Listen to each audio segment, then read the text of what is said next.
god, I'm so tired.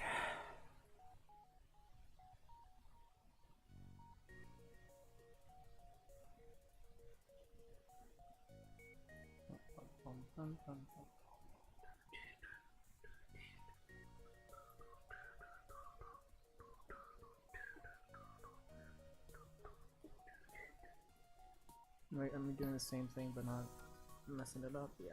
I probably won't get the black one combo again, but I can at least get Federation Cruiser Victory. Type A normal instead of easy because easy is too easy. So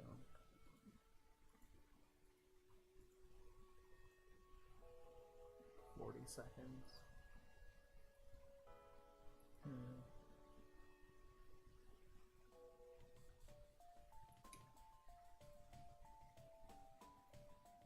Modifier. Oh, this is so stupid. How is who has a border drone in the first sector? What kind of jerk does that? Hard to believe, TBH. Oh god, don't run out of oxygen.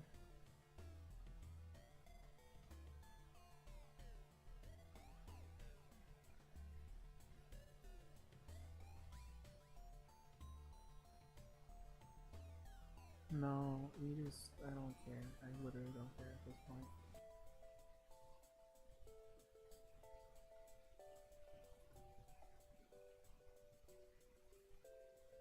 Yeah, artillery goes through and does a big old slash. There's this beam weapon that ignores all shields, but it's like not targetable, so whatever. Oh, City Ice right now, I'm kind of sleepy, but it was coffee ice cream, so I should be awake. I usually listen to like random bullshit YouTube channels while I play this game. And then it's like audio plus me talking. I don't know. And G's have the increased repair speed, so then I like to level up his repair speed for like hella high repair. And I gotta heal him again after we finish repairing. Oh, then they're giving me repair. Oh, no repair XP for that. Oh crap, I have to turn on the med bay or else it doesn't heal. I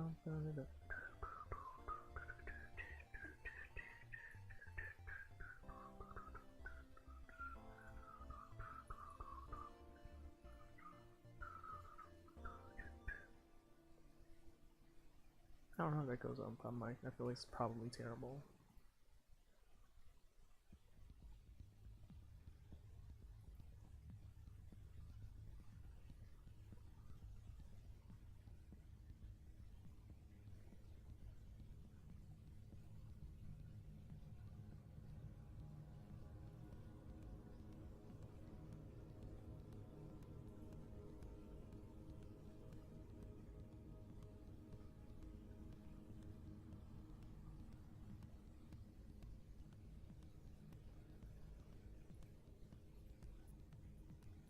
Target shields and then take down the ion cannon, but the drone didn't die because I was giving me some decent shield and engine XP.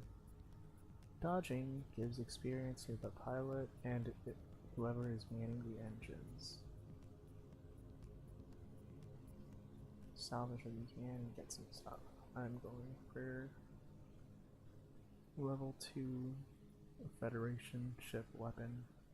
Because all the ships have gimmicks. For the Federation ships, they all have an artillery weapon that has a really long cooldown, but then like does a cool, unique attack and can be upgraded.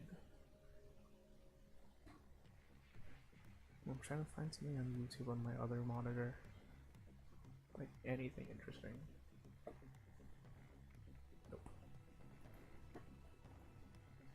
First laser.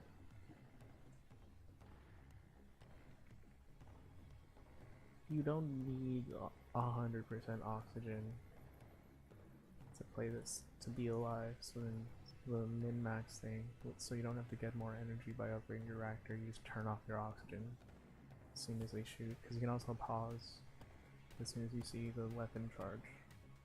That's a thing.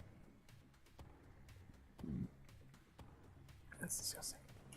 Oh, there's a laser. I think the RNG is calculated when it gets to your ship, so as long as you whatever.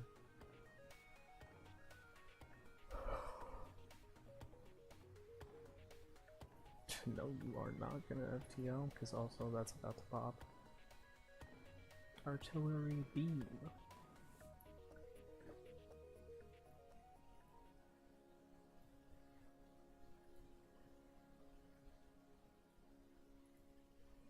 It's pretty dumb to upgrade sensors, but I really like upgrading sensors.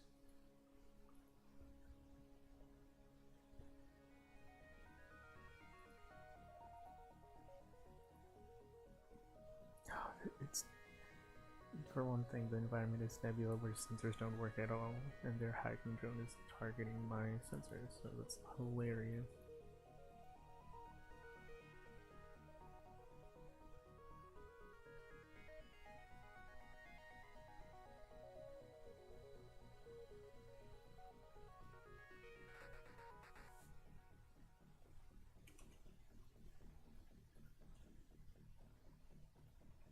Yeah, you just gotta watch this thing. The bar charges up. There's like actual visual cues on ships, weapons. Big artillery.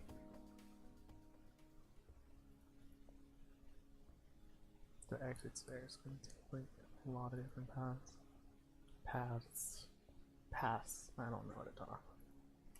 That's why I'm doing this, because quarantine brain. Only lost, it's 30 health hull points on all ships. I've lost 3. Oh dude, why would you shoot that? You suck.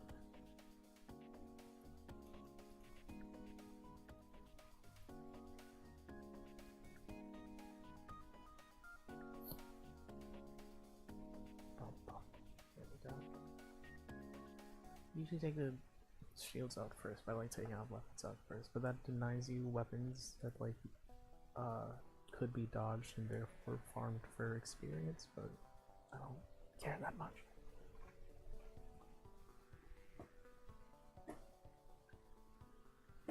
Investigate the station. Hull beam. I know that sells. Hell yeah, hull beam. Good loot. Aid the civilian ship every time. Ooh.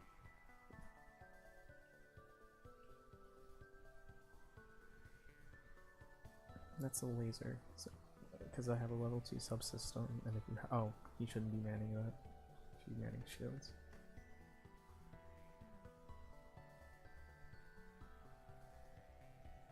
You should probably get the confirm by hitting shields again, but I like taking out piloting. Because a shield is a guaranteed 1 damage negation, but taking out piloting is evasion, and I don't know. I think mathematically I'm wrong, but it just feels good to kill pilot stuff. To kill piloting, because it's just like, oh, it's more RP to deny someone the ability to pilot their ship. Boy, 8 scrap plus a big dick. I'm pretty sure that sells. There's no stores. There's no stores in this sector though. That's kind of lame. With Sector 1 stores are terrible anyways. I think that's how the game scales. Give them 5 missiles because they don't. Ooh. Ooh. Free, easy event.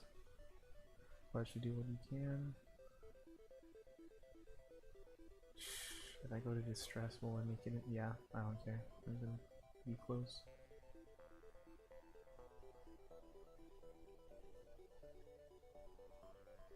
Oof. It's not gonna be good.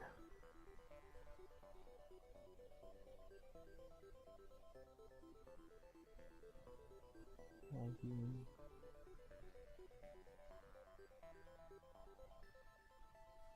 Maybe I shouldn't have sold that, I don't know.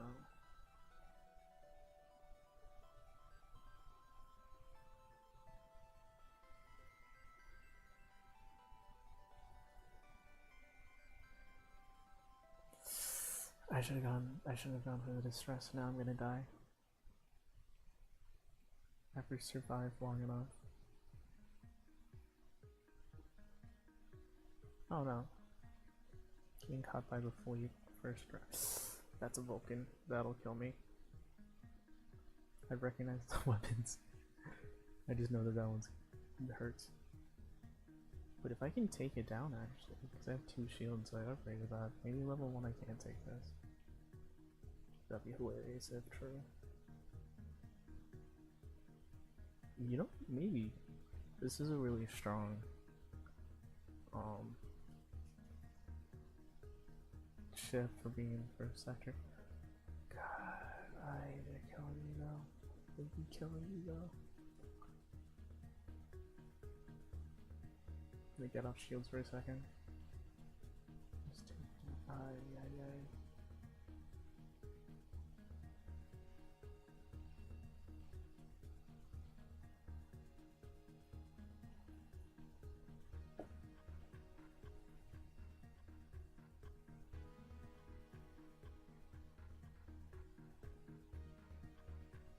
oh, wait, confirm on shields. What am I doing?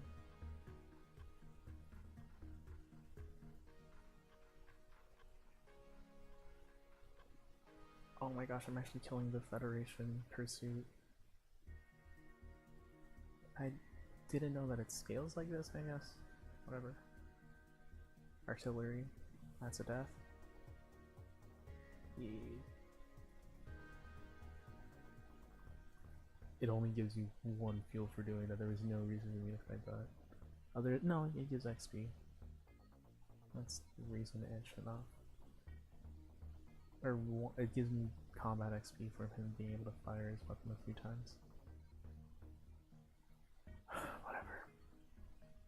Civilian or Uncharted? I don't like Uncharted Nebulas because sometimes they fuck with the reactors and that'll kill me.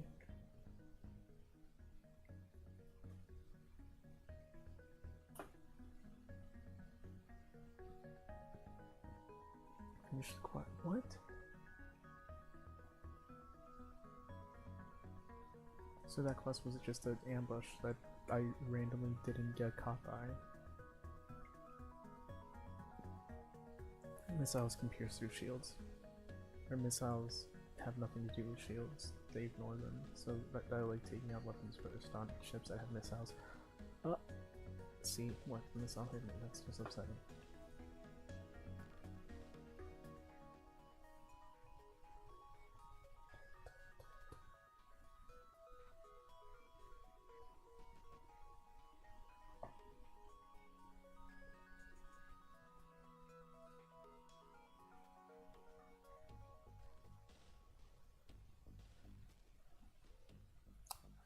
Scrap, yay. There's a lot of distress calls. I'm gonna take all of them? No, that'll be dumb. So yeah, that's totally what I'm doing though.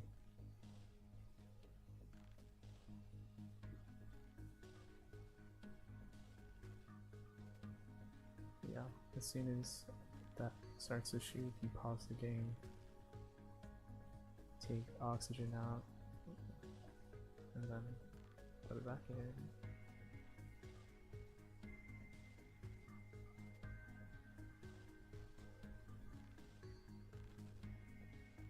Oh yeah, caught on fire, dope.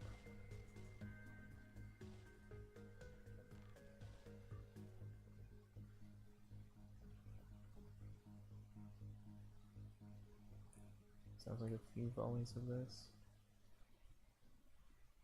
Yeah, you can't get out. Are you serious? Nice.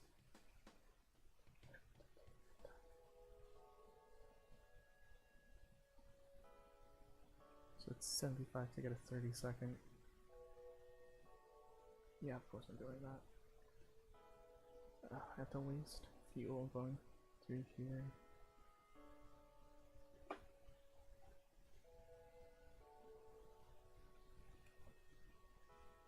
Send the rock to prevent a riot.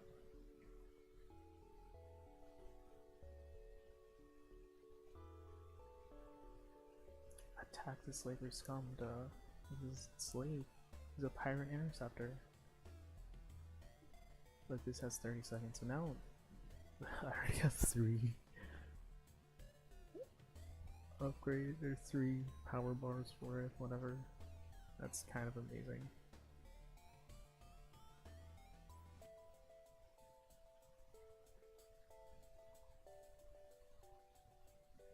Yep, and dead.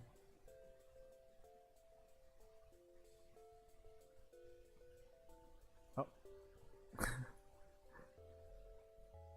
Put them on doors, reinforced doors, so you can just take out oxygen from a room and let people die. Okay, that's how this works.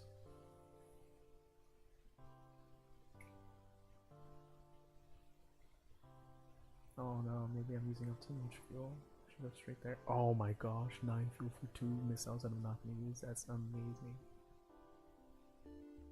Yo, dude, blessed run, blessed run.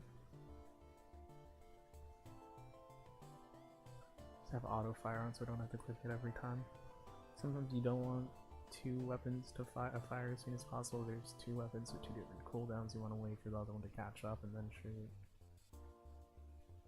But yeah, I only have 1 weapon competing with itself, so just keep on auto fire.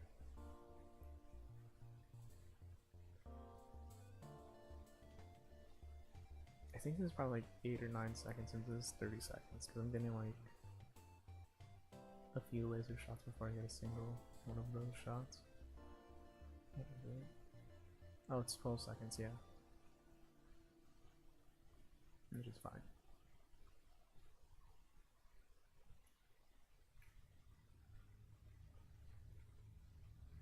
Ba ba ba. Bum bum bum bum bum. I'm not gonna pay the toll, these are pirates. Look, pirate rigger. Rigger. Yeah. If there's nothing that can teleport to me, then you go to sensors.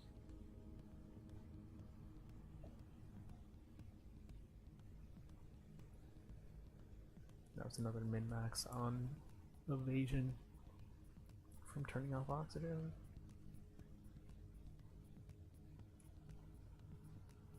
I hit the thing so they can't. Oh, whatever. Yeah, no dodge if your pilots are all dead, but then they repair extremely fast. So.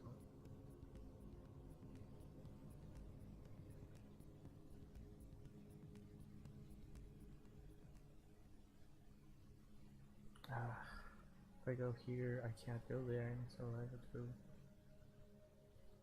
Yeah, if I go there, I can't go there, which means that I would be caught up in the pursuit, which would just be annoying. But I am going to actually eliminate these guys. They have beam weapons, so there's nothing for me to dodge.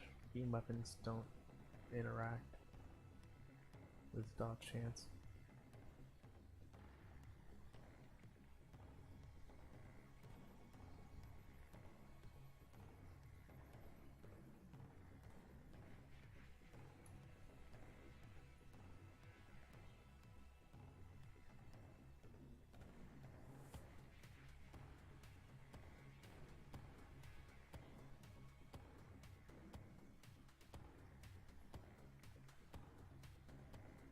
It's gonna die anyways, there's no piloting and it can't evade. Oh, well, piloting went back up and not enough to evade. 22 scrap. See if I go there. I can't go. Yeah, exactly. Good call. Accept their bribe?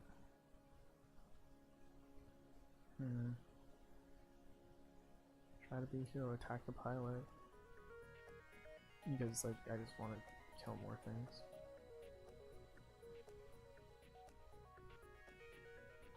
Look at that. Let's see the weapons charge up.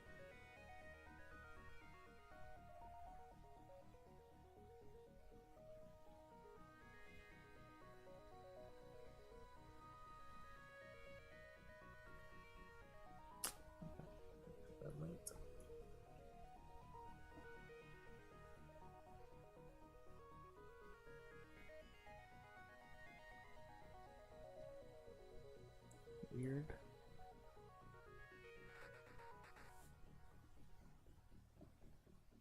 Nothing, just cloaking is so boring. I just kill the cloaking just because it annoys me. Accept the more generous bribe. Is it? Yeah, I actually want field, so whatever. Next sector. Mantis controlled. Yes.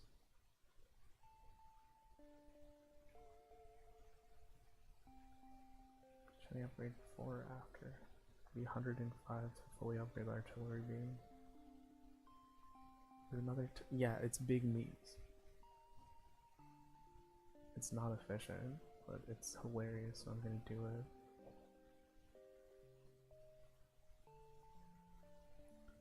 Rock agreement to prevent a riot. Maybe NG gives more scrap. Damn, this their guides.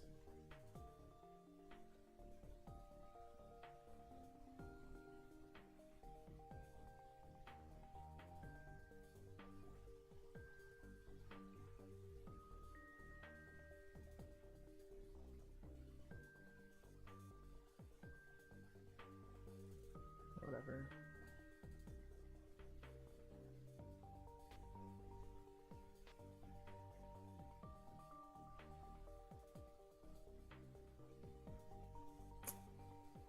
Bruh, I have no shield. Why would you do that?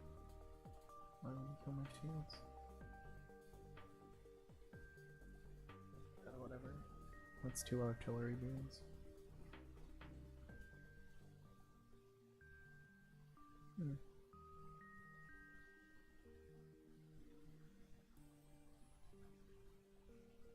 So go here, here, here, here, here, here. Maybe I should go straight to store. Depends on if I take damage.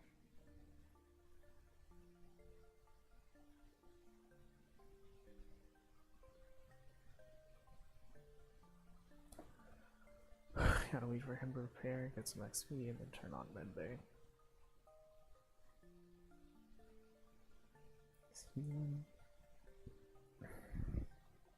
Dude, I'm having hella hiccups. What the heck?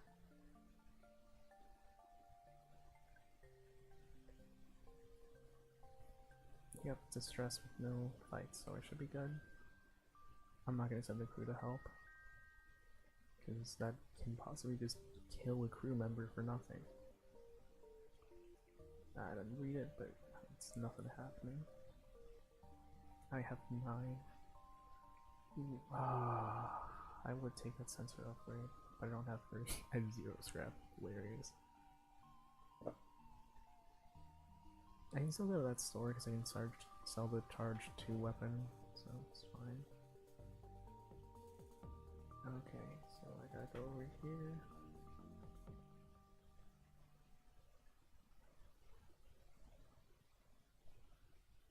You shouldn't be getting shield, whatever.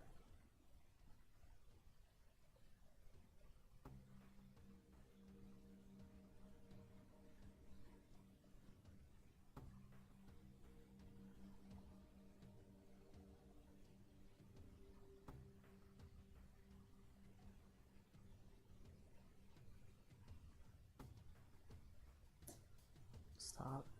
Don't hurt my things. No idea.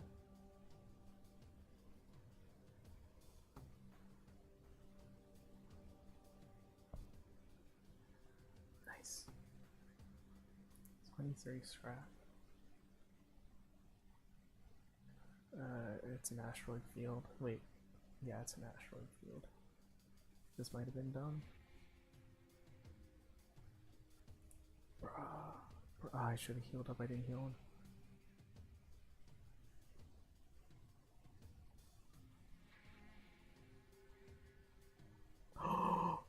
I was trying to like bait, just like off tank that. That was dumb. That was a waste. It happens.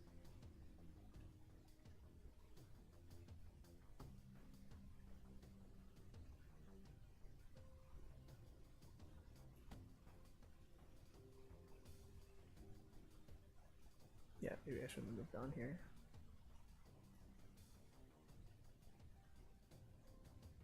Oh man. What? Okay, that was stupid. That was a dumb run. I can't believe that I got. There are a lot of mistakes. I splurged for the 22nd artillery weapon. Happens. Gonna actually read the text this time. It's the mercenary thing. You can hire him or just straight fight him, because fuck you. And obviously, fuck you.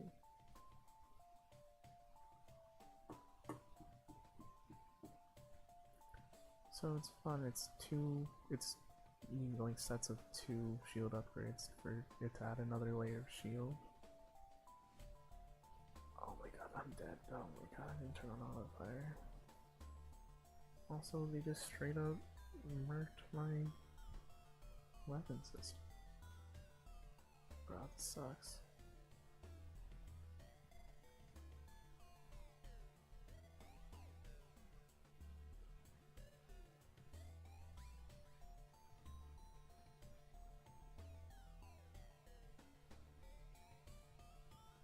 Oh god, O2's down now.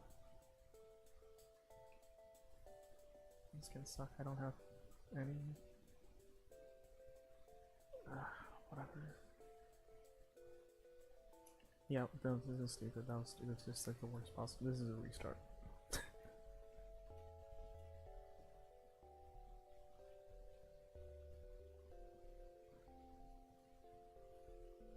Yeah, go here first.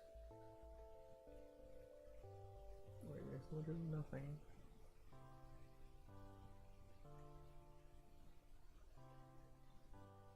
Hail them. Trade.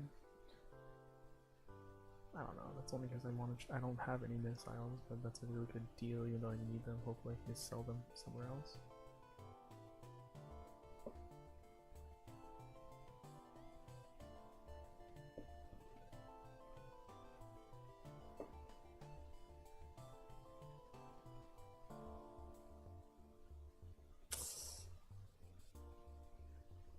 Oh, that's fine.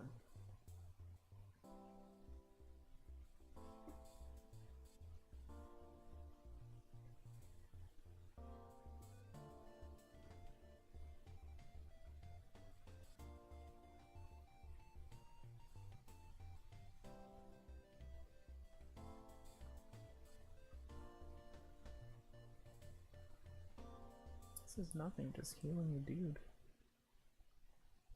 Also, mosquito bite on my foot, sucks. Only 8 scrap, Lamau.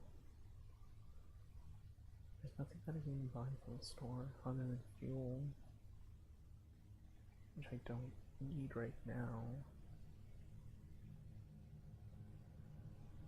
You're willing to defend the outpost because that means you gotta fight, and you wanna fight, you have the big dong. The big dong shit with a big dong.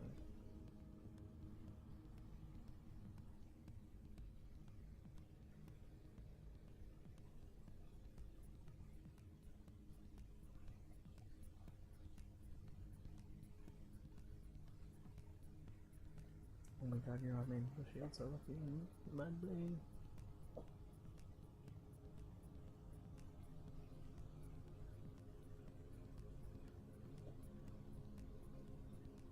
Oh my god, I hate this mosquito bite on my foot.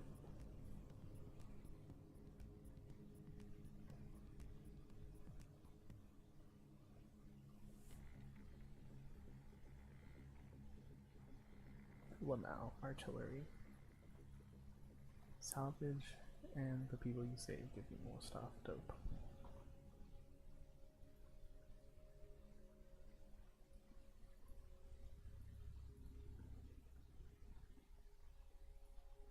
Go back to Nebula.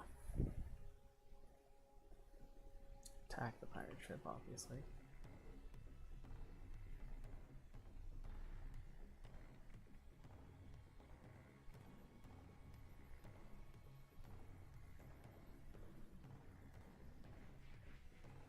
America's favorite voter, Ken Bone, from the got famous with the red sweater in the third debate in 2016. He captured America's hearts. He voted for Hillary Clinton in 2016. Ultimately, he was an undecided voter. This time around, actually, Ken Bone earlier in the primary endorsed Andrew Yang. Not surprising that he remained an undecided voter. So he's been tweeting about how he finally has come to his choice. He was an undecided voter. He decided ultimately to vote for the Libertarian candidate, Joe Jorgensen, who I have some issues with. But he says, I voted for Hillary in 2016. This morning, I sealed my mail-in ballot having voted for Joe Jorgensen. I don't agree with either of them 100%, but felt that they were the best options available to me at the time. I'm sure people took this in like a totally normal and even-handed way, right, Tiger? Of course. Well, actually, it was. I feel really bad for Ken because look, that's a totally legitimate position to hold. He feels fed up with the system. It's essentially a protest vote. He doesn't feel as if anybody is particularly speaking to him. Fine. Okay. Of course it's a legitimate position. You can vote for whoever you want. It's a legitimate position. He's an American citizen and he has his rights. Yeah. Oh, man. He got I have not seen a freak out this big in a long time. He tweets, let's throw the second one up there. All morning, the Trump supporters have been nice to me, even though I don't like Trump. The Biden camp has been shitting all over me because I don't like Biden. Do these people really not see how much this behavior pushes bystanders towards the right? Now, you can go through, it's got like 2,007 quote tweets, 13,000 retweets, and so much more. But if you go and you can look at the replies to Ken's tweet, they're like, yeah, you should expect pushback if you're going to vote for an effing Nazi. Or they're like, you're an effing Nazi collaborator. I mean, it is just absolutely unhinged the way they are going after Ken Bone. And I think that here's the top tweet. Nazis are nice to me isn't the defense that you think it is.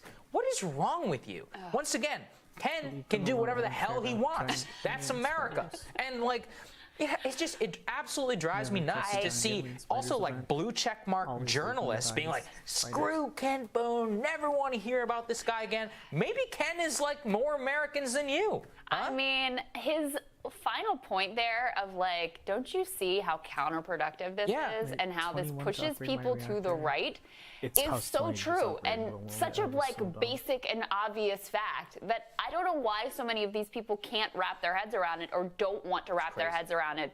Do you think you're persuading Ken Bone or anyone else? Anyone who watches that. Running around and being like, you're a Nazi collaborator and how dare you like decide to vote for the person that you think best matches your interests? Like, it's completely bonkers. And it goes back to this core instinct rather than like, the Democratic Party can do no wrong, right? They can never fail. They can only be failed. It's always the voters' fault for not doing the thing they're supposed to do, not going along and voting the way they want them to vote. It's never the fault of Hillary Clinton. It's never the fault of Nancy Pelosi. It's never the fault of Joe Biden for running on a platform as inspiring as like, I'm going to wear a mask and, you know, not tweet mean stuff.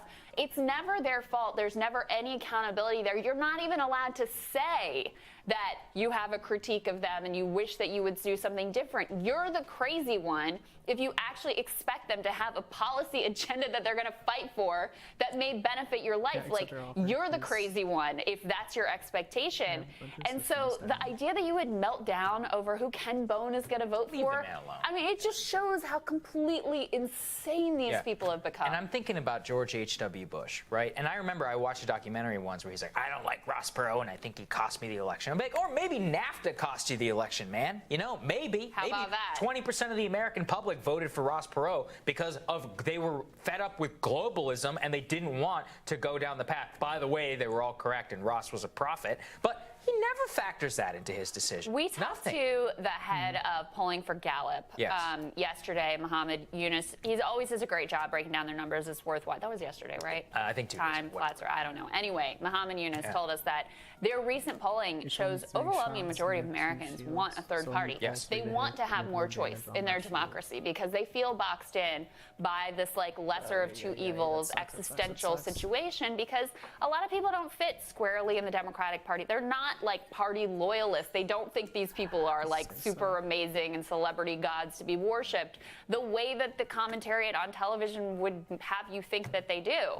So Ken Bone is much more reflective of the way that most Americans feel than whoever was coming after him on exactly Twitter. Right. We're with you, Ken. All right, more rising for you after this. Oh my gosh, I only have 9 health. This sucks.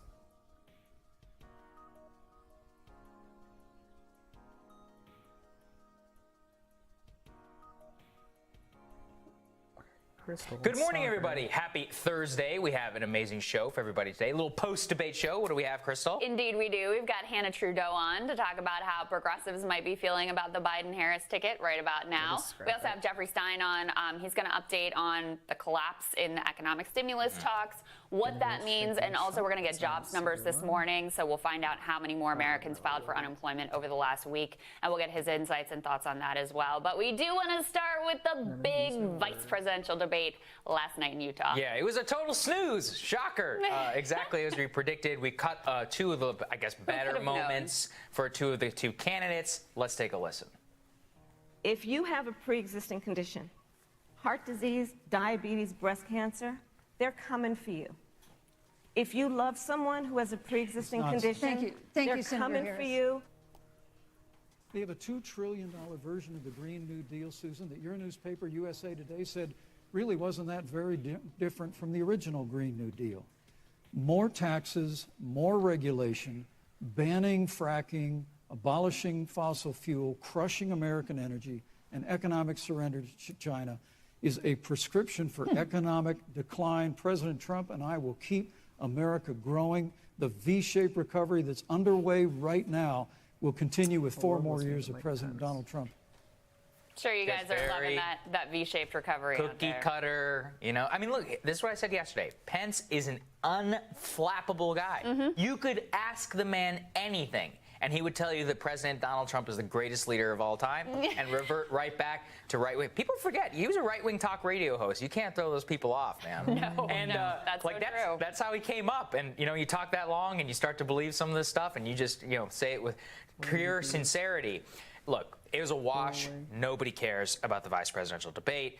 I mean, we got some snap polling. We always like to look at what the Frank Luntz focus groups say, so let's put that up there on the screen. Kind of interesting. On terms of Pence, they're like robot, presidential, even-keeled, presidential, bland, regressive, professional, pathetic, calm, typical politician. I think that's probably the right one. Kamala not exactly scoring the best terms there. Evasive and nervous, shifting blame, caring, snarky, too rehearsed, which I think probably encapsulates her to a T. Applies to both of them, really. I mean, it was sort of weird. I'm going to talk about this a little bit more on my radar, how normal it was. It was like, wait a second, this is what we used to do all the time. Like, these are 2 of the most conventional politicians trading talking points, and it was almost jarring in comparison to how just bizarre and chaotic the environment that we live in, that we have these like 2 super normal, boring, bland politicians going back and forth on their talking points was kind of weird. Look, I thought Kamala did what she needed to do. She wasn't spectacular, although I thought she came out of the gates very strong. She kind of lost her way a little bit throughout the debate because she's very good when she's practiced. And clearly those early answers on COVID, like she knew exactly what she wanted to say, and she's very effective doing that. When she was, you know, off balance and didn't have totally the prepared answers later in the debate, she wasn't quite as strong or quite as amazing. But, you know, she didn't really need to do much other than prove that she could stand up there, go toe-to-toe, and not create any bad moments for the ticket. I think she did that. The CNN poll, snap poll afterwards, had viewers saying that Kamala won a little bit more than Pence. I agree with you. I think it was more or less kind of a wash. Right on the partisan line. Which ultimately is a boon for the Biden-Harris ticket. That's right. Because they don't need to do anything. They are like running away with this thing right now. So the fact that Pence couldn't make anything happen, there was the weird fly on the head moment too. We should just throw that out there. That was crazy. It stayed there for so long. Anyone ever seen a fly stay in the same place? It was there for like 2 minutes. People thought he got stuck in the hair gel, but I mean, that was wild. Oh, that's an interesting theory. Anyway, I hadn't thought about that. I thought it was interesting. In general, whenever we watch it, it's like, look, like you said, the state of the race has nothing to do with the vice presidential debate. So unless Pence can deliver a total knockout blow, then there's not even, and even then, honestly, if Pence did a knockout blow to Kamala Harris, it's a one-day story. Well, and let me say this too, because the Trump campaign has not only struggled to land a blow against Joe Biden, their attacks on him have actually improved his higher favorability. His favorability ratings, which is impressive. And so they've, in recent weeks, since Kamala Harris was put on the ticket, they've tried to make it about Kamala because there's a little bit more to work with there.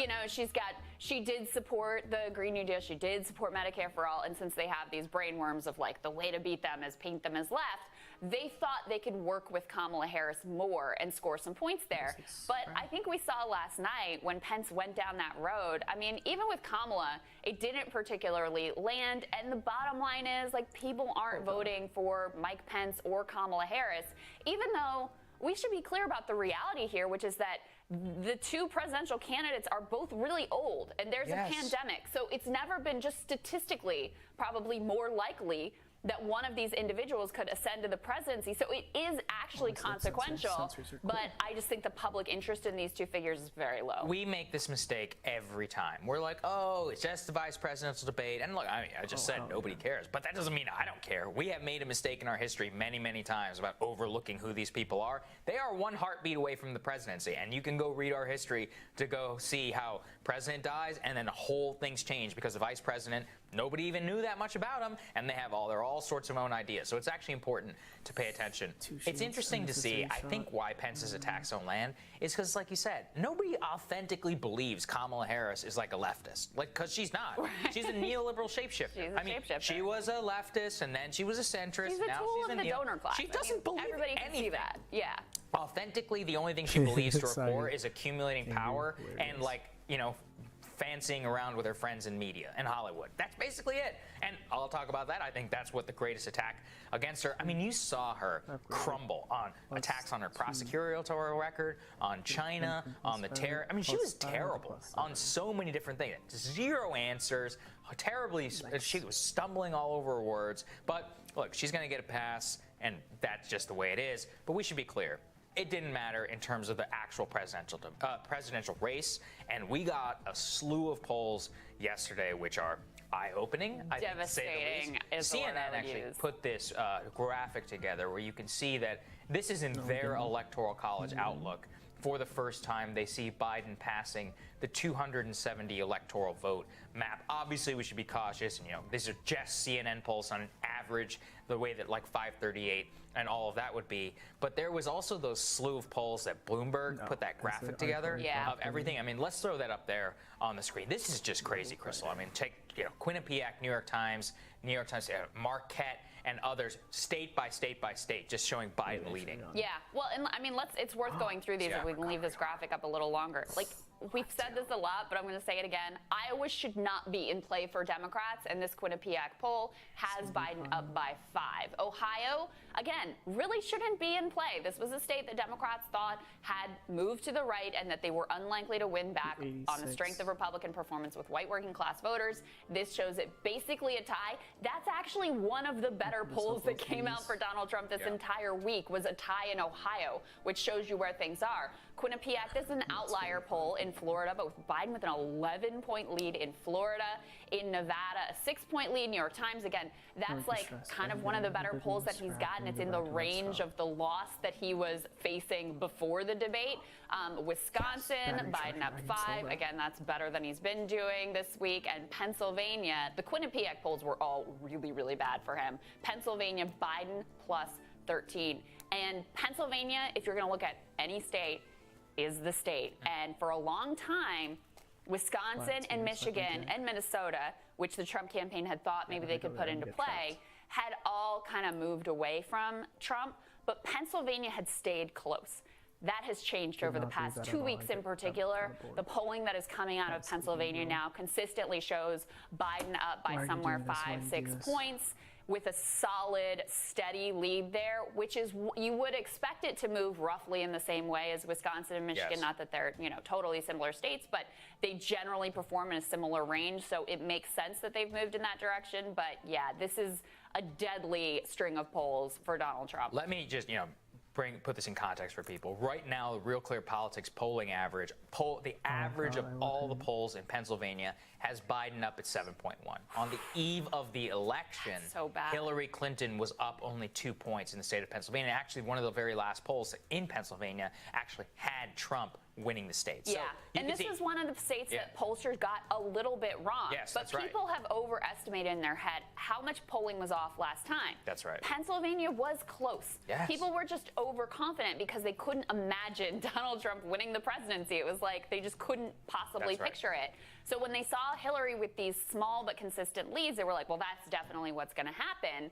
So, yeah, Pennsylvania was not out of reach for Trump coming into Election Day. It was not. What'd you say? It is 7 points? Yes, it's 7.1 That's right even now. worse than what I actually thought it was On right now. the eve of the election, Clinton 1.9, and Trump won the state by 0.7. So you can see that, what we said here, the story of 2016 is Trump overperformed his polls by 2%, and that dramatically helped in certain states like Michigan, Pennsylvania, and Wisconsin. This time around, if the polls are as wrong as they were last time, he would still lose by 5 points in the state of Pennsylvania. There's something that is sort of heartening and sort of depressing about the state of affairs. We'll start with the depressing part, which is that Joe Biden is no miracle worker. He's winning based on a promise to wear a mask and not tweet mean things. I mean, it's really, he's had to pledge the least to the American people because the bar is set so incredibly low. And frankly, Donald Trump has set the bar so incredibly low by doing the polar opposite of everything he should be doing in basically every instance since this pandemic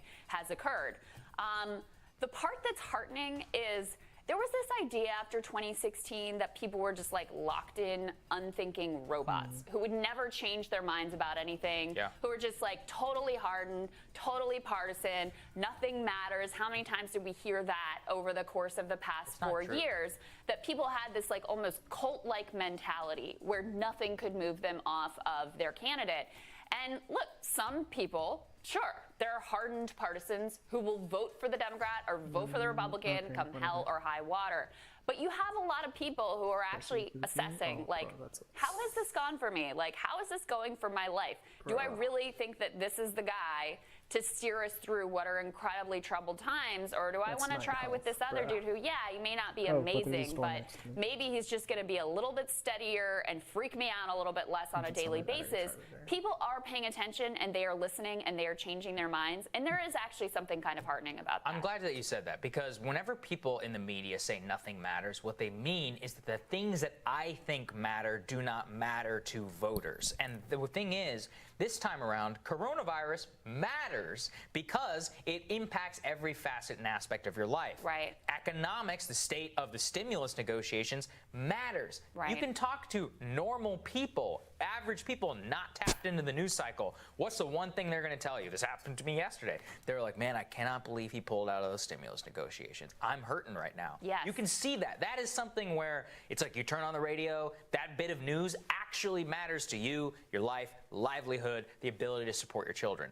That's the point, which is that the truth is that people in the media and the elite class and the politicians, when they say nothing matters, they don't like to focus on the things that actually matter to voters in their people's lives. So if you talk about those things, they will elect you. They will give you a chance. Yeah. They're the same people who voted for Barack Obama, Bernie Sanders, and Donald Trump. Yeah. That's how it actually happened.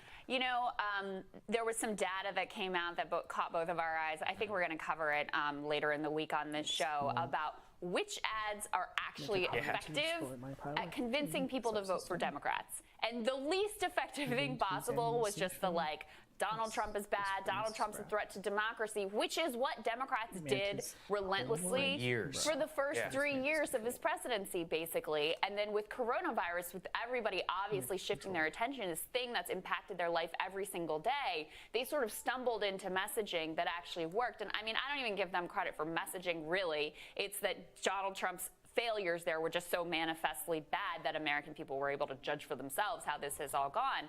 But the things that actually persuaded people and moved voters and made a difference, they were economic messages on healthcare and wages and jobs. I mean, it doesn't take a rocket scientist, and yet I feel like so few people actually understand that and manage to pull that off. Pretty incredible. Pretty incredible. All right, we're going to tell you what's on our radar, so that's next.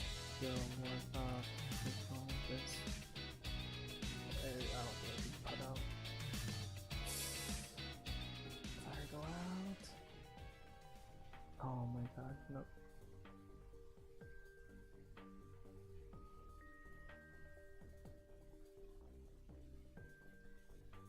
Yep, I'm just gonna Good morning, everybody. Happy Wednesday. We have an amazing show for everybody today. A little bit debate show. What do we have, Crystal? Indeed, we do. We've got the Trump campaign to talk about, debate tonight, debate potentially with President Trump moving forward. Who knows what's going to happen? We also have Glenn Greenwald on to talk about a new piece that he has written about sort of the Democratic reaction to Trump getting COVID and how it doesn't necessarily fit with some of the past things that they've said about him. But we do want to start with the big vice presidential debate tonight. Kamala Harris versus Mike Pence. What can we expect? Yeah, that's right. It's going to be real fireworks right now. Okay, so we have a little bit of exclusive polling that we can share with you. Let's throw that up there on the screen. So Hill Harris X poll. Who do you think will win the vice presidential debate scheduled for October 7th? Slight majority say Kamala Harris, 52 and 48% say Vice President Mike Pence. Everyone's just sort of like, whatever. Don't know, don't particularly care, and if you don't care, I don't blame you, because I don't particularly care either. But I guess it's important, and we were talking about this. They're so boring. They're both particularly conventional. But hey, look, I mean, Mike Pence is one heartbeat away from the presidency. Kamala Harris could be more relevant now than ever. More relevant now than ever. Kamala Harris very well could be president of the United States because of Joe Biden. I mean, he's an old man. So who knows? I mean, we should pay attention. We should hear what they have to say. Unfortunately, the more that we do, we realize how little they have to say, particularly Kamala. These are both very practiced talking point style politicians, I would say, which I think is part of why there isn't a whole lot of anticipation for tonight. I do think people are a little bit interested to see how Kamala performs at this point, because her debate performance in the Democratic primary were very uneven. The first debate, she was phenomenal. I mean, that little girl is me moment, but even beyond that, she was on it. She was ready to go. She was well prepared, and she wasn't taking incoming. And that's always been the thing for her. She's very strong when she can play that role of the prosecutor, when she can be practiced and prepared and kind of control the pace and the narrative. When you're in a one-on-one debate like this, that's not really possible. On the other hand, you're not going to get anything out of the ordinary from Mike Pence. You pretty much know he's very easy to prepare for. You know what he's going to throw at you. You know what the talking points are going to be. You're going to get a lot of you're the Trojan horse for the socialist left, and why did you support Medicare for all then, and why don't you now? Which actually I want to hear her answer to, how she responds to that. But even as there, I would say, is not a whole lot of anticipation for tonight, it is actually important, because Kamala Harris, by being chosen to be Joe Biden's vice president, is very likely to be the next leader of the Democratic Party. Joe hasn't said that he's only going to serve for one term, but I think that's entirely possible, if not likely, just given his advanced age. And so she would certainly be the very likely next Democratic nominee. What does that look like? Is she ready to go toe-to-toe, one-on-one in these types of debates? How does she handle herself under pressure? That is an interesting storyline. And then on the right, and this is something that you've talked a lot about, Sagar, it's going to be kind of a free-for-all for the post-Trump Republican Party. Mike Pence very much has a claim to potentially being the next nominee there, the next leader there. He has a certain constituency himself. He's always, up till becoming Trump's vice president, was this very standard issue, conventional Republican type politician. You could see him taking the mantle of Trumpism and turning it into just standard issue zombie Reaganism type Republicanism, but he certainly has a potential claim to being the future of the Republican Party. Oh yeah, I mean, look, he has as good of a grasp and as claim to the future of MAGA as anybody else. I mean, I don't think he really particularly would live up to much of it. And I doubt look, maybe Trump is loyal to him and gives him his blessing. I have a lot of doubts about that actually happening. But you found this, which I love, which Kamala was on the cover of Elle magazine in just the most glowing. I mean, we were just talking about this. It's so annoying whenever the politicians get the celebrity treatment. Find it disgusting. And I don't care whether it's a politician I like or don't like or whatever. These are not your friends and your idols. These are people who are competing for power. Yes. And part of why, again, it is interesting, one of the aspects of tonight is that it will be interesting is Kamala's faced very little in the way of actually tough questioning. And this piece from Elle magazine is a perfect example. And look, I know it's Elle, they're not like hard-hitting, whatever. You could at least ask her a few challenging questions, but it was a total puff piece. The headline is, Kamala Harris is fueled by optimism. The woman who could be vice president on the fight for justice and freedom she's been waging since birth. And that was the tone of all of the question was like, what was it like growing up and instantly being brought into the movement? She gives all these very like vague Pete Buttigieg answers that mean basically nothing. And it's like, Jesus Christ, here we are in the middle of a pandemic, in the middle of economic fallout. We're going to cover that more in the show. All of these massive major issues, and these are the questions, not one single tough question about anything that directly affects people's lives. It drives me bonkers. But that's been the tone of the Kamala Harris coverage from the beginning. She has benefited from that like celebrity type coverage. Elizabeth Warren, of course, you remember the selfie lines and all of that. Stacey Abrams also would always get these puff pieces. And then Mike Pence, I feel like, has just been sort of ignored. Like no one really pays attention to him. No one ever asks him really tough questions either. He's always just on whatever the Trump talking point is. So you rarely get anything interesting out of him. Yeah, and look, I mean, that's probably what we're going to see tonight. Like that, very likely we're going to get some identity politics on steroids and some nice like Reagan politics stuff, and this is probably going to be a draw. Something for both of us to hate. Yeah, there's a lot to hate there. And look, we wanted to play for you. There is a chance Kamala, look, like you said, Pence is actually a pretty predictable guy. You almost are certain exactly what he's going to have a say. Steady, solid type performance. He will have a steady performance, but you also can predict what he's going to have to say, which means maybe Kamala Harris can have some prepared barbs. This was her best moment from the presidential Democratic debates earlier this year. Let's take a listen. To hear you talk about the reputations of two United States senators who built their reputations and career on the segregation of race in this country. And it was not only that, but you also worked with them to oppose busing. And, you know, there was a little girl in California who was part of the second class to integrate her public schools. And she was bused to school every day. And that little girl was me. Okay. I mean, it was an effective attack at the time. He took on water from that attack. He took on water from it, and then all of a sudden she backtracked, and she's like, oh, actually, Joe and I are friends now. They're all in together, you know, whatever. Nobody really talks about it. And she instantly started undermining it with, like, you know, not only the Instagram, but then we're going to sell T-shirts immediately and have those up. And then they asked her, like, well, what do you actually think about busing? And she's basically like, well, I agree with Joe. So that kind of killed that. But in terms of a performance, she had a very effective performance because she was able to really super over prepare. And so, look, I think she'll be pretty strong because I think Pence is an easy person to prepare against. And because bottom line is the Democrats are in a much stronger position on the issues than the Republicans have put themselves in this fight. Like on masks, they're on the right side. On just taking coronavirus seriously, they're on the right side. So it's a much easier landscape for Kamala ultimately to be able to navigate than Mike Pence tonight. Yeah, I think that's right. Well, I mean, we shouldn't sleep on Pence either. I mean, Pence, like you said, very effective at just sticking to the talkers. He's solid. He's very solid. Thinking back to the 2016 debates, we were like, are there any highlights that we can play? We were like, no, not really. But there were a few moments. The man has his charm. Let's take a listen. Yesterday, Mr. Trump said he brilliantly used the laws to pay as little tax as legally possible. Does that seem fair to you? Well, first, let me say I appreciated the "you're hired, you're fired" thing, Senator. You used that a whole lot, and I think your running mate used a lot of pre-done lines.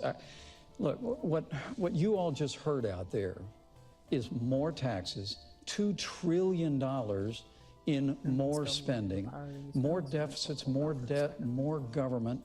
And if you think that's all working, then you look at the other side of the table. I mean, the truth of the matter is the policies of this administration, which Hillary Clinton and Senator King want to continue, have run this economy into a ditch. We're in the slowest economic recovery since the Great Depression. 15 million new jobs. There are millions more people living in poverty today than the day that Barack Obama, with Hillary Clinton at his side, and the poverty stepped level into the Oval and the median Office. income We have the lowest, improved dramatically between 2014 and 2015. Honestly, Senator, you can roll out the numbers and the sunny side, but I got to tell you, people in Scranton, no different. People in Fort Wayne, Indiana, no different. mean, this economy is struggling. And the answer to this economy is not more taxes. But it's not to give away tax relief to the folks at the top. So there you go. I mean, you know, kind of a zombie Reagan stuff. So annoying in that Tim Kaine was awful. But I mean, the line about Scranton, Fort Wayne, not bad. It's funny. Actually, that clip is kind of like a perfect emblematic of Mike Pence clip, because he winds up with the like, you're going to spend too much money and raise taxes, like the standard issue Republican talking point, and then somehow rolls it into like the Trump talking points about Scranton. It's also funny because this time around they're kind of in the reverse position of being like, no, look at the stock market, which isn't doing that great at this exact moment, but everything's great, everything's fine, which was the bad position that Hillary was in, or chose to take last time around, of trying to convince people that they were doing better than they actually were feeling and living in their lives. So yeah, look, I think he will be hard to ruffle. Right? I think you're not going to score any like knockout blows against Mike Pence. He's on the script. He's very practiced. He's very confident in his way, solid. And so I think that's what you're likely to get tonight. I cover the White House with Pence. You could throw anything in that man. He would squint and he would give you a perfect answer. Like out of the briefing book. Right out of the book. Like he it's will reading verbatim. Every single time. I don't think either of them is going to crack into the other. And look, I mean, the public doesn't care at the end of the day about vice presidential debates. Well, I'm sure we'll bring the ratings. Honest about that. If you thought the ratings were bad for the last one, just wait and see what comes in this time. But speaking of the next debate, Vice President Biden making some news yesterday saying he does not necessarily want to debate Trump if Trump is still active with coronavirus on the date of October 15th, I believe is when it's scheduled. Let's take a listen to what he said. I'm looking forward to being able to debate him, but I just hope all the protocols are followed, what's necessary at the time. Do you feel safe in the same room as somebody who still may have COVID? Well, I think if he still has COVID, we shouldn't have a debate. Should not. In a debate, I think, by the way, I think we're going to have to follow very strict guidelines. Too many people have been infected, and it's a very serious problem. And so I'll be guided by the guidelines of the Cleveland Clinic and what the docs say the right thing to do, if and when he shows up for debate.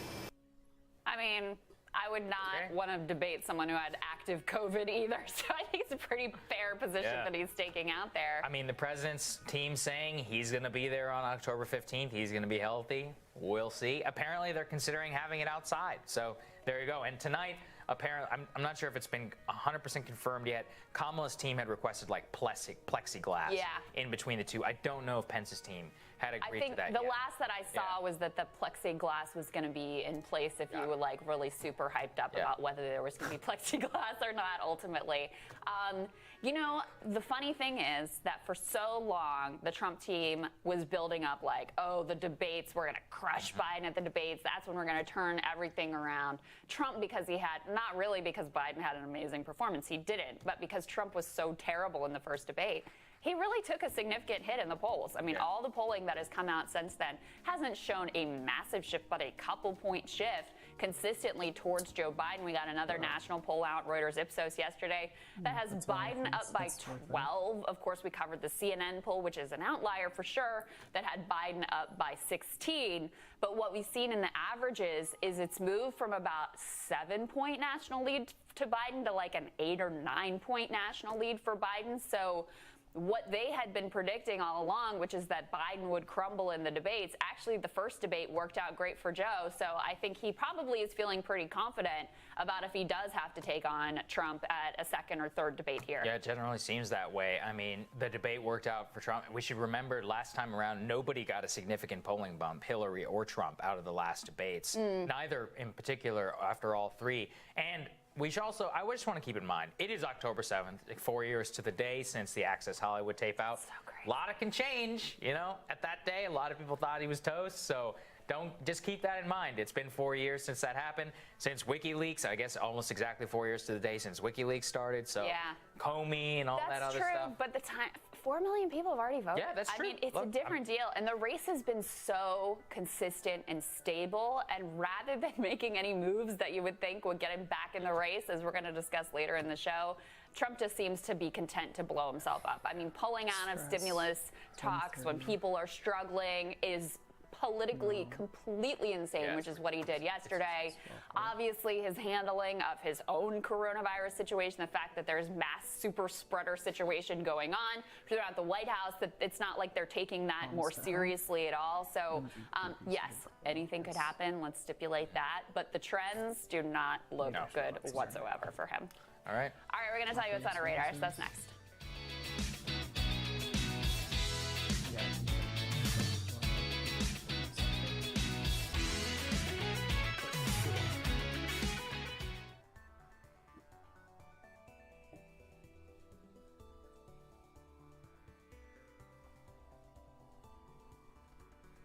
All right, Sagar, what's on your radar? Well, in the media, there are a lot of takes about the worst day of the presidency that will cost Trump the election. CNN would probably tell you it's the day of his interview with Lester Holt whenever he discussed firing James Comey. MSNBC would probably say Charlottesville. But the real answer, I suspect, could be yesterday. The culmination of the two worst aspects of Trump presidency in real days, and more important, the incredible impact that it's going to have on the lives of millions of American citizens as a consequence of policy. It began in the morning with President Trump tweeting as an active coronavirus patient from the White House residence seeking to downplay the disease. I covered in depth yesterday how politically foolish running with the line, "Don't be afraid," is in the middle of a pandemic, where the vast majority of Americans actually are afraid. And it seems Trump only sought to make it even worse by resurrecting a talking point from the previous lowest moment of his presidency, tweeting, quote, "Flu season's coming up. Many people every year, sometimes over 100,000, and despite the vaccine, die from the flu. Are we going to close down our country? No. We learn to live with it, just like we are learning to live with COVID. In most populations, far less lethal." I truly could not believe it. He literally just brought back the just the flu talking point, which he has not used since mid-February, which is exactly when the American people turned on him for downplaying coronavirus. It is absolute split-screen reality. On one screen, you have the President of the United States, who was waylaid for days in a hospital and shot up full of experimental drugs. On the other, he is tweeting that actually, virus ain't so bad, compares it to the flu. And by the way, the flu has never killed 100,000 people in a single year, which would actually still be half of current COVID deaths. And let's put the science and numbers aside even for a second. As a matter of public opinion, Trump is dramatically out of step with the American people. 65% of respondents in the latest poll, a poll conducted after the president contracted coronavirus, say they are either very or somewhat worried they or a family member is going to be exposed to coronavirus. That is only a 5% drop, 5 from March 2020. Couple that with recent Morning Consult polling shows that the plurality of Americans still think the worst is yet to come for the disease. And worst of all for Trump, 3/4 of people do not trust him as a reliable source of information on the virus. So, even if he was right about coronavirus, he would still find himself on the wrong side of public opinion. This tweet alone was enough to kill him before Election Day, in my opinion, and it validates the thesis made up by so many minds of so many Americans that he simply does not take coronavirus all that seriously. But seemingly, he wanted to make it all a lot worse. And that brings me to something that we covered earlier in the show, when Trump intervened to kill economic stimulus negotiations on Capitol Hill with Democrats, tweeting, quote, "Nancy Pelosi is asking for a $2.4 trillion bailout for poorly run, high-crime Democrat states, money that is in no way related to COVID-19. We made a very generous offer of $1.6 trillion, and as usual, she was not negotiating in good faith.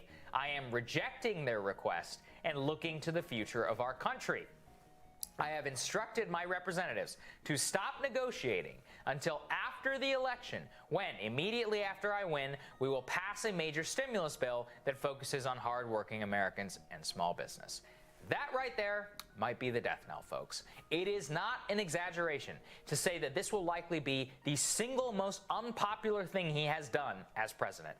Just to give you an idea of how unpopular, well, 72% of Americans supported a $2 trillion stimulus in the latest New York Times Siena poll. But even ignore the popularity for a second. Think about the literally hundreds of thousands of small businesses that are guaranteed to go under without a stimulus before January 2021 at the latest. You might say it's a shrewd move. The president shouldn't just give Pelosi what she wants. I agree. But if you think that, you're really missing the point. This is what Pelosi and Chuck Schumer want. They are absolutely content to let this country burn economically before Election Day. There's nothing they want less than to give Trump any sort of broadly popular win than an economic stimulus, which is most likely why they would have just dragged their feet and made demands and more for the next month. Nothing would have happened.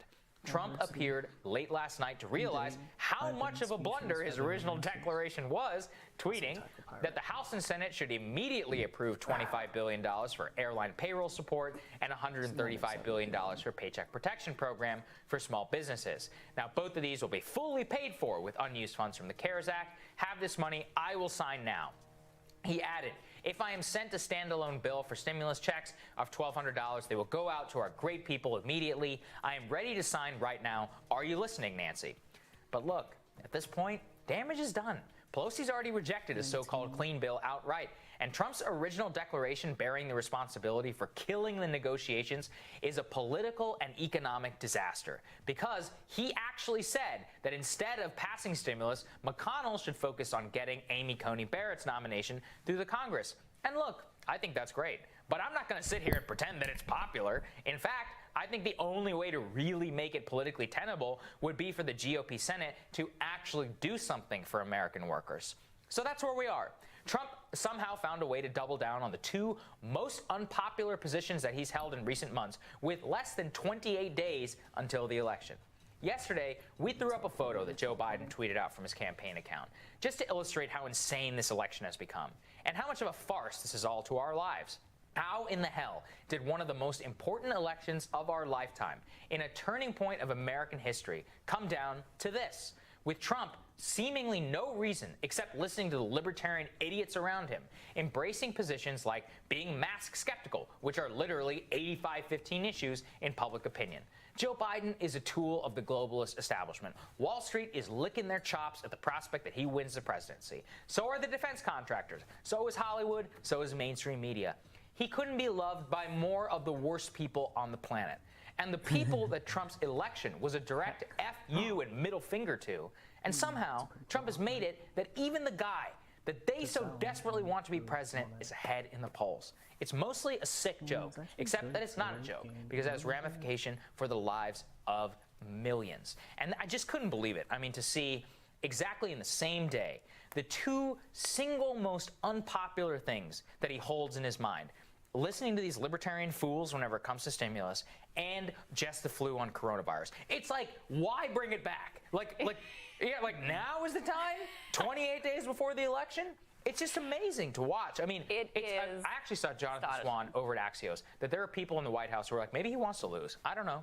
Honestly, I have no other explanation. If he did want to lose, he could not possibly do a better job. Yes. Because you add to that, he also tweeted out something about, like, we're going to release the unredacted documents about Russiagate and whatever. It's like, dude, you know, you were winning when it was like the Democrats who were obsessed with this thing, and now you're the one obsessed with this shit that nobody cares about. Like, it's unbelievable how much he has lost the plot here.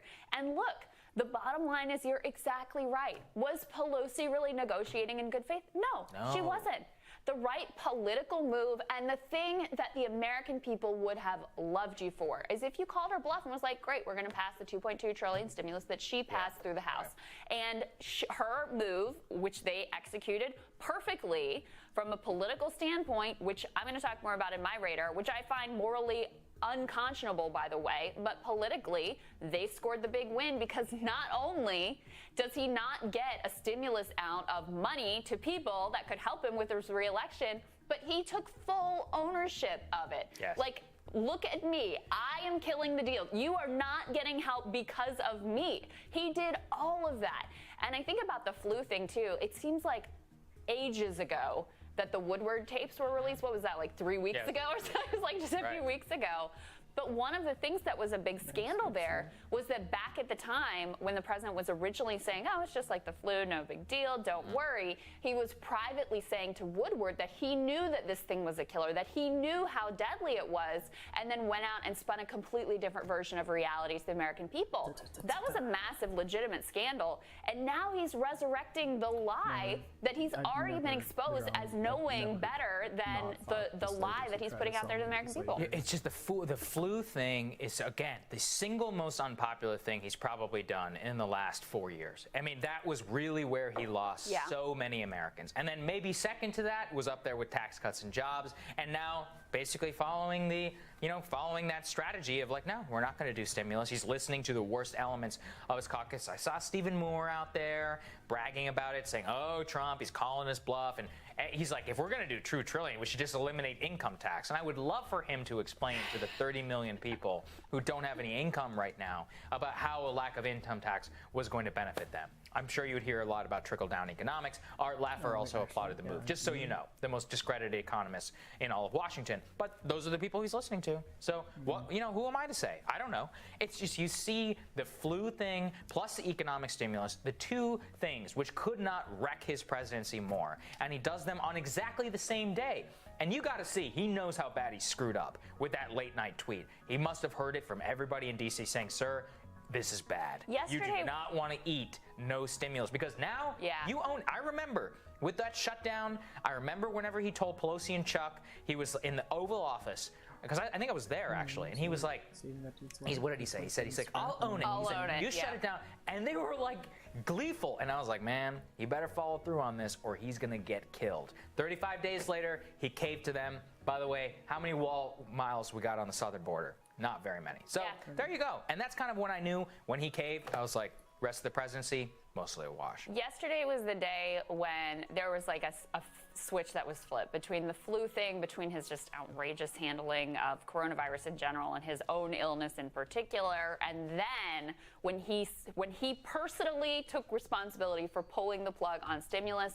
Yesterday was the day when I think a lot of people finally let go of 2016 and were like, this dude's gonna lose. Yeah, I think that's right. And you know what? I mean, I don't know if you could pull it out at this point. But I keep saying, hey, 4 years ago was Access Hollywood, so what the hell do I know? Who knows? All right, I'm looking forward to your radar next, Crystal.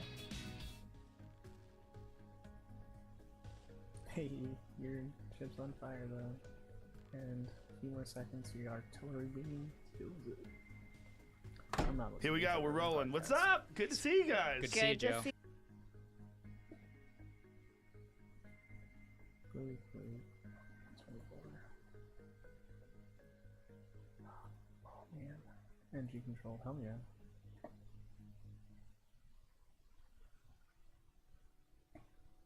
Let's see. This is like a perfect grid. They're all very equally spaced.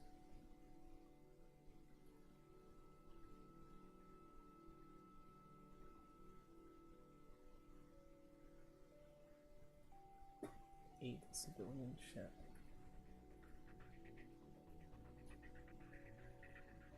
So two.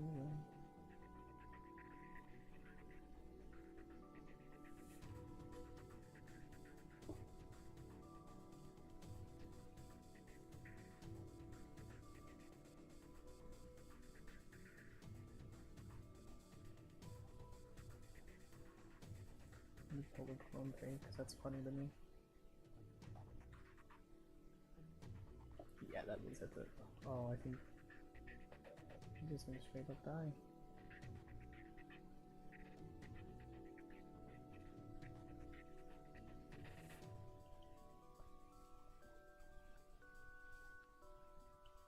Yeah, they're gonna die. He's gonna die to fire. I'm just gonna let the fires burn. He doesn't have an upgraded door system.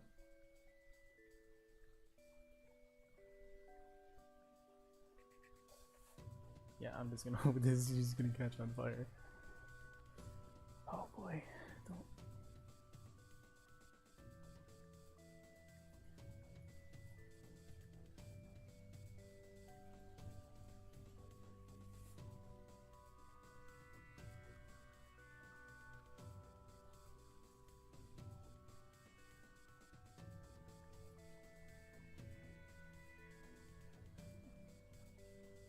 Yeah, he's gonna die of fire.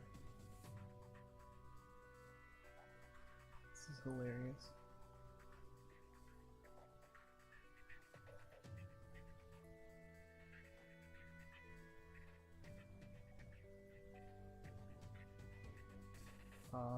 Fire killed it.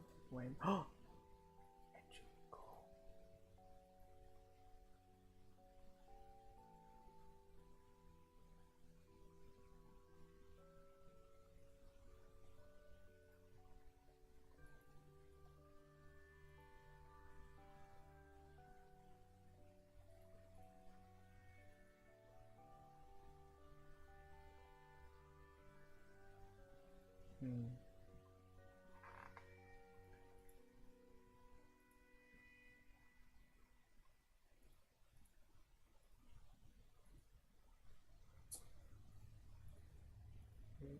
And so defense drone actually sells for a bit, I think. Farm a little bit more scrap, hopefully from here in the big store. Oh, what I found, god damn it, it's not in this place.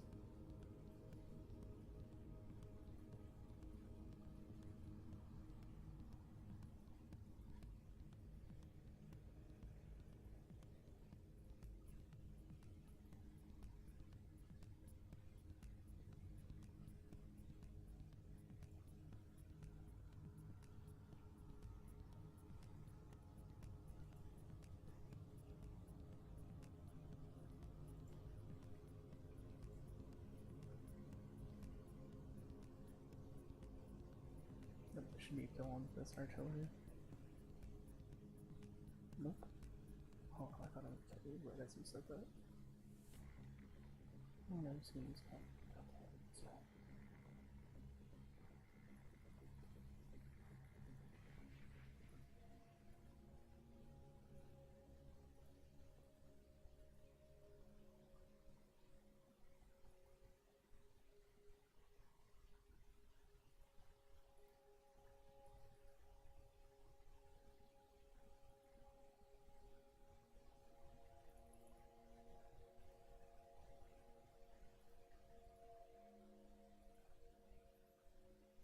$60 scrap.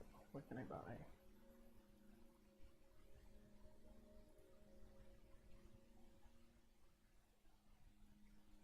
I'm not getting any systems that I need that.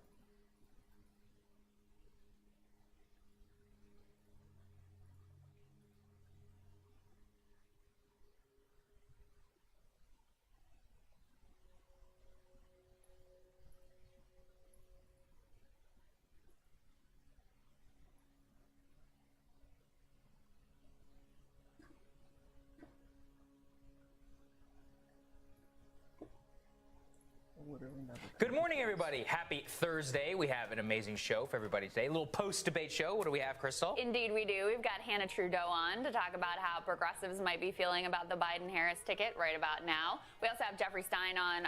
He's going to update on the collapse in the economic stimulus talks, what that means, and also we're going to get jobs numbers this morning, so we'll find out how many more Americans filed for unemployment over the last week, and we'll get his insights and thoughts on that as well. But we do want to start with the big vice presidential debate last night in Utah. Yeah, it was a total snooze. Shocker.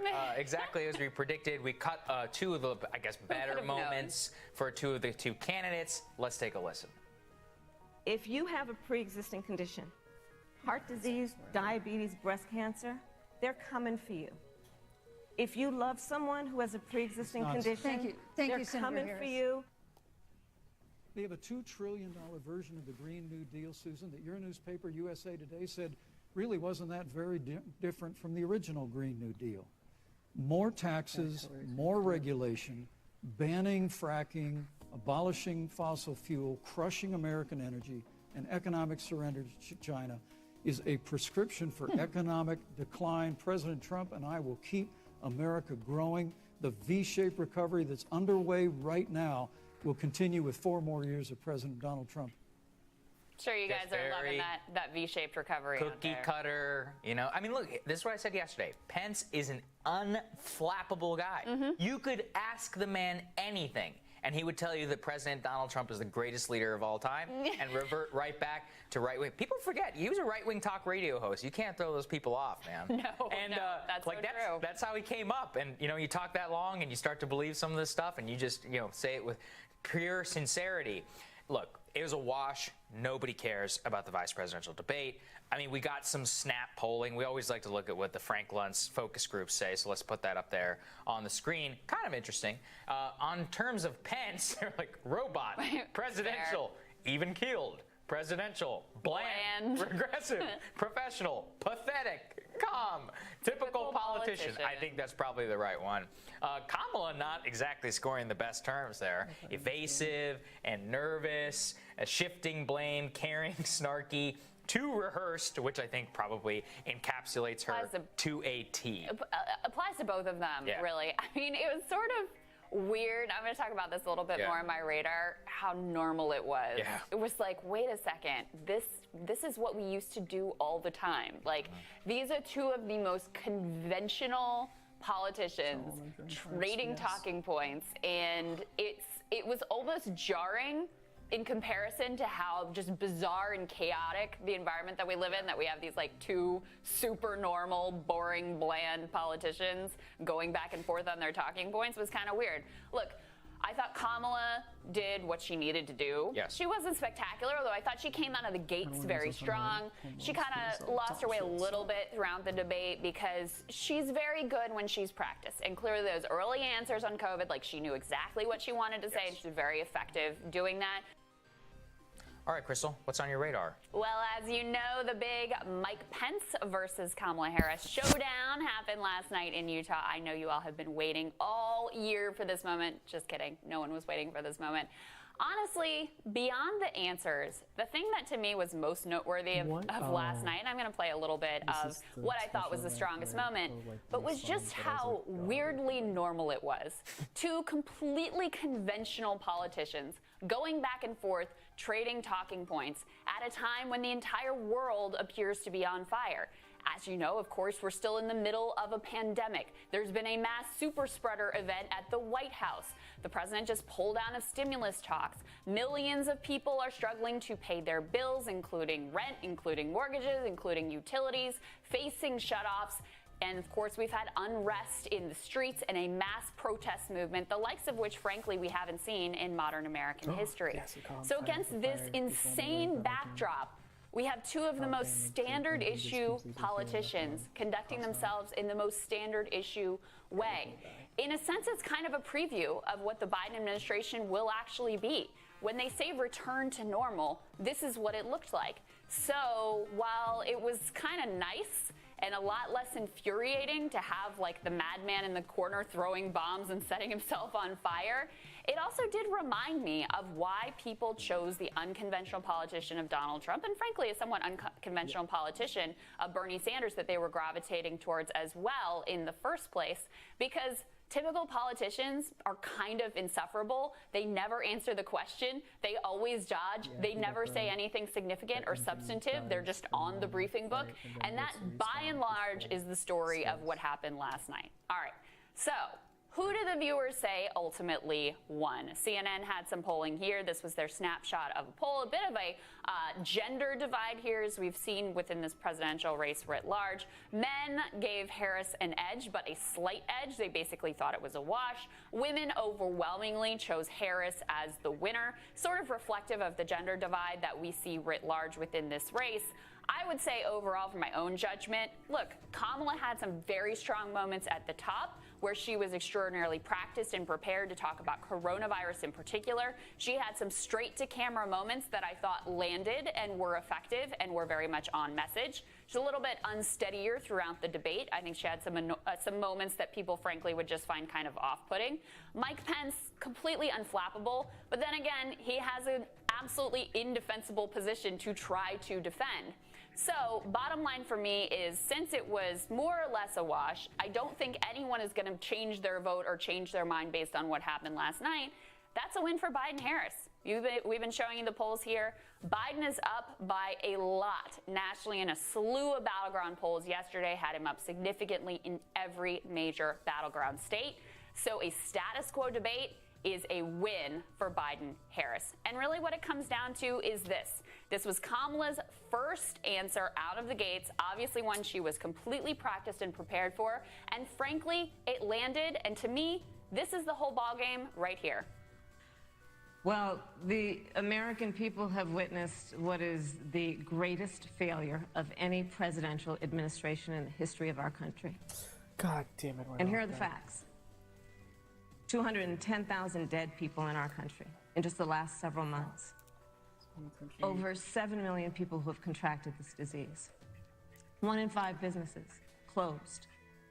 We're looking at frontline workers who have been treated like sacrificial workers. We are looking at over 30 million people who in the last several months had to file for unemployment. And here's the thing. On January 28th, the Vice President and the President were informed about the nature of this pandemic. They were informed that it's lethal in consequence, that it is airborne, that it will affect young people, and that it would be contracted because it is airborne. And they knew what was happening, and they didn't tell you. Can you imagine if you knew on January 28th, as opposed to March 13th, what they knew, what you might have done to prepare? They knew and they covered it up. The president said it was a hoax. They minimized the seriousness of it. The president said, you're on one side of his ledger if you wear a mask, you're on the other side of his ledger if you don't. It's a devastating case. And look, Mike Pence is very skilled at defending President Trump. He's very skilled at going through the briefing book. He came up in talk radio. You are not going to knock this guy off his game. But essentially, there's no defending this. There's no defending what we all have lived through for months and months and months and has been on full display over the past week. So Pence leaned on, you know, the Biden-Obama swine flu response, which no one even remembers anyone who got the swine flu. We certainly don't remember having to hide in our houses, wear masks everywhere, and watching our grandparents get ill and worry about their life and our livelihoods. And he also leaned heavily on the fact that they shut down travel from China, which, look, okay, good. It was good that you did that at the time, but you continue to downplay it and you continue to not take it seriously. And the reality is people have paid the price as a result, and you still are not moving forward to help Americans with an economic stimulus that would get them through this time. So in a sense, after that answer, that debate was effectively over, because that's the issue that people care about. That's by and large what they're voting on. That is what this election came down to. And so, Sagar, Kamala did what she needed to do. Yeah, and I mean, depressed to say it. I thought she had some terrible moments, and there's something about her which grates me in particular, and has since the very beginning of the primary. I think it's just a total lack of ideological, like just the complete power grab and the shapeshift, the shamelessness of the shapeshifting. But you got to be honest. This whole thing is about coronavirus and the economy. And on both, the American people do not trust President Trump or Vice President Pence. I'll talk about in my radar the missed opportunities to go after Kamala on this. If you really wanted to win, at this point, COVID is wash. It's not going to happen for them. But, you know, you could probably pull something out on the economy, but they refuse to go with the tactics that they need to really win trust with the American people. And, of course, they have not followed through on the stimulus, which is the #1 concern for so many tens of millions, but not just out of work, underemployed, people who have got cut hours, people who are on the brink. We're still shedding 800K jobs a week. And if you think those jobs are coming back, these aren't those temporary ones where they bounce back a few months. It's over for most of them. And that's 6 months of permanent unemployment. Who of us realistically thinks that this stuff is going to end until third quarter 2021, which is when the CDC says a full vaccine will be available? And even a vaccine, you need like 40% of the population vaccinated before you can even really go out. So I'm just looking at this. I'm like, unless you are promising a massive, transformative economic stimulus, then you're not going to get anything. And Kamala's not doing that either. But she has the veneer of offering more than Trump and Pence. That's enough. People are it's a binary choice, right? They've allowed it to be a referendum on Trump. Which is stupid. They really, and we talk, I mean, it really is interesting since we talk to the Trump campaign every week to see the way that they've shifted over time. In the early days, the two things we heard consistently was like, we're going to make this a choice election where it is truly like, this is Donald Trump and his agenda, what he's going to do, and this is Joe Biden and his agenda, what he's going to do. Of course, they were all in from the jump on like socialist, Marxist, Trojanors, blah, blah, blah. But okay, we're going to try to make it a choice. That makes some sense. And the thing we always heard was, we're going to focus on the economy. Because, and it made sense because even now, even today, you ask voters how they feel about Biden versus Trump on every single issue, Biden wins. But the one where Trump is close and sometimes still wins is on the economy. That is his strongest suit. So But you can't make the economy your focal point when you're doing nothing for the economy, when you've pinned everything on the freaking stock market. That is the symbol of people being disconnected, the rich being disconnected from the rest of the country. It's the exact polar opposite of what he understood in 2016 and now is on the complete opposite side of this time around. Look, Kamala was not incredible. She's very practiced. She's very rehearsed. But she didn't need to do much. And she handled herself perfectly fine throughout the debate. There were some stumbles later on. There were some things that grated me. There were some things that grated you. Mike Pence is talking point machine. Like, he's not an inspirational figure either. There's nothing special about him either in any of this. But they needed to make something happen, and they were unable to do it last night. The last thing, and I'll say that was kind of an interesting note to me, and I'm going to guess they have some polling or some focus, some indication that this was the right way to go. When Kamala focused on coronavirus, she did not actually fixate on the president and all the people around him having caught it and his irresponsibility there. She really was laser focused in those like to the camera moments on you and your life and their failures of leadership over the past few months, which I just thought was an interesting note of what feedback they must be getting about what messages on this actually land. Look, everything is about you, the voter, right? Everything is about, it feels intimate whenever you speak directly into a camera and you say, this is what matters to you and your life. She had several moments like that. Joe tried to pull that off in his debate too. Problem is he can't get through. Well, and also Trump cut him off every 3 seconds. But Kamala, to the best of her ability, delivered, I think, 2 of those straight to cams on pre-existing conditions and on the economy. I thought they were very effective. I mean, it's an intimate setting. Yeah. It's like they knew they didn't do anything. They're not doing anything for you. And as much as I hate to say it, they have the upper hand in this negotiation, in this debate, and they don't need to have it. But it was a preview for me of what is going to be super annoying and dispiriting about a Biden administration. Because as much as people feel, and